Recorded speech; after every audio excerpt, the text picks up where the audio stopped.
Legenda Kimalang Gati. Alkisah, di sebuah desa keputihan, yaitu desa Kalijurang, tumbuhlah seorang pemuda gagah bernama Kimalang Gati.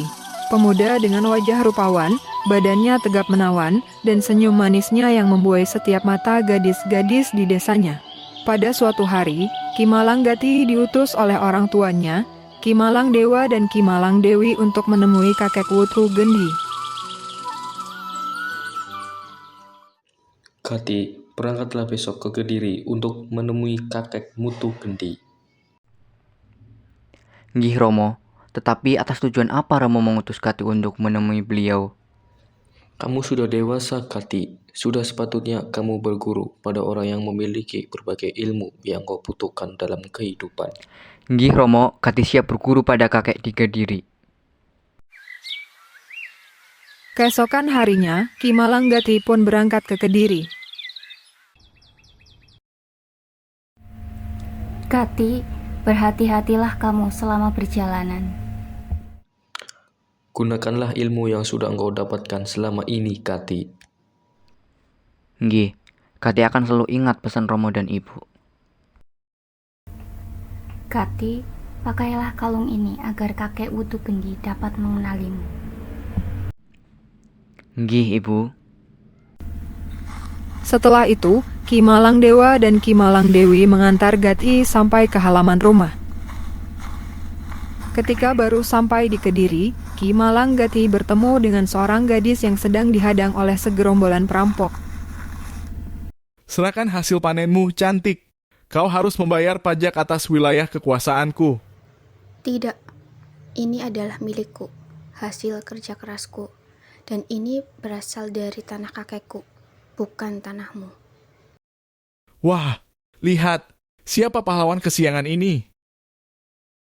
Kimalang Gati melihat seorang gadis yang sedang dirampok pun segera menolongnya bagaikan pangeran dengan kuda putih yang mengkhawatirkan separuh jiwanya.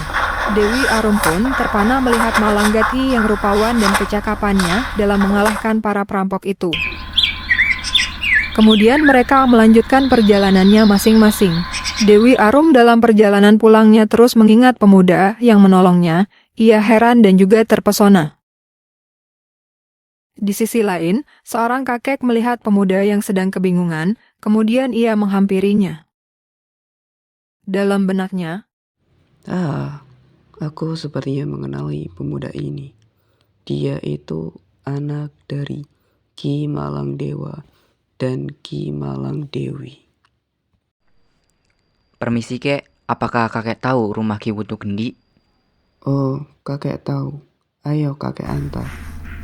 sesampainya di rumah kakek Wutu Gendi, Kimalang Gati melihat gadis yang ditolongnya. Kakek dari mana saja, dan siapa pemuda ini, kek? Loh, ini kakek. Iya, saya adalah kakek Wutu Gendi. Kamu anak dari Kimalang Dewa dan Kimalang Dewi kan? Siapa namamu?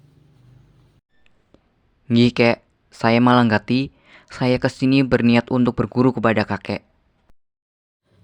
Oh, Arum, ini Gati. Gati, ini Arum, cucu kakek. Arum seolah kaget dan membeku ketika mengetahui pemuda yang bersama kakek adalah Kimalang Gati yang menolongnya. Tahun demi tahun berlalu, Kimalang Gati pun semakin cakap dalam mempelajari ilmunya. Dewi Arum dan Kimalang Gati yang senantiasa bersama pun semakin menumbuhkan rasa cinta antara keduanya. Kakek Wutu Gendi yang menyadari kedekatan antara Kimalang Gati dan Dewi Arum pun memerintahkan Kimalang Gati untuk menemui kakek kandung Dewi Arum untuk meminta restunya. Gati, Arum, kakek tahu perasaan kalian. Gati, temuilah kakek kandung Arum di Banyumas untuk meminta restunya. Nggih kek, Gati memang mempunyai perasaan pada Arum. Nggih, kek, Arum juga sayang pada Gati. Setelah itu, kakek Wutu Gendi memberitahu Gati bahwa ia mempunyai kakak kandung bernama Kisaga Gati. Kimalang Gati pun diutus untuk menemuinya dalam perjalanan ke Banyumas. Sekian lama menempuh perjalanan, sampailah Gati ke rumah kakaknya. Kimalang Gati akhirnya bertemu dengan seorang pria yaitu kakaknya, Ki Sagagati. Ki Malanggati kemudian menceritakan bahwa dia adalah adiknya dan memberitahu bahwa orang tuanya masih hidup dan tinggal di desa Kalijurang. Setelah beberapa hari Gati dan Arum menginap di rumah Ki Sagagati, mereka berdua melanjutkan perjalanan ke Banyumas, sedangkan Ki Sagagati memutuskan untuk pergi ke Kalijurang menemui orang tuanya. Akhirnya, setelah perjalanan panjang, mereka berdua bertemu dengan kakek Madikrama, yaitu kakek kandung Dewi Arum. Kakek, sudah lama tidak bertemu. Apakah kakek baik-baik saja selama ini? Arum cucuku, kakek baik-baik saja. Siapa pemuda ini, Arum? Saya Ki Malanggati, Kek. Saya datang berniat meminta restu untuk menikahi Dewi Arum. Sepertinya kamu pemuda yang baik, Gati. Terbukti Arum benar-benar mencintai dan serius ingin menikah denganmu. Kakek merestui kalian berdua. Nggih, Kek. Terima kasih.